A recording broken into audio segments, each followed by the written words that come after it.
Non dum lucet, sed Aurelia, mater Marce et Cornelie, iam in villa occupata est. Irrata est quod servos sedentes conspicit. Age moleste serve, inquit, cur nihil facitus, cur vos ibi sedetis, cur non strenue laborantes, omnia statim parare necesse est, quod nos hodie Romam redimus. Imam strenue laborant servi.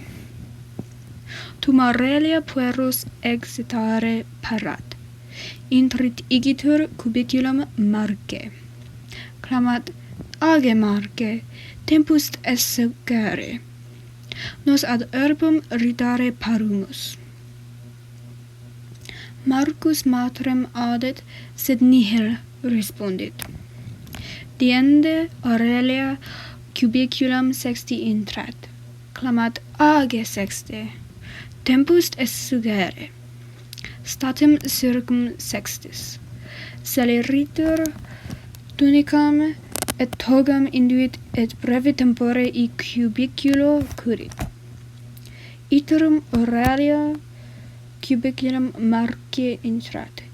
Iterum clamat, age Marce, nos ium strenue laboramus, cur tu solus non surges. Gemit Marcus. Ego non surgo, inquit, quod Romam ridare nullo, cur mihi quoque necesse est ad urbem ridare. Patrem meum princeps ad urbem revocat. Patrem consulere vult, non vult consulere Marcum.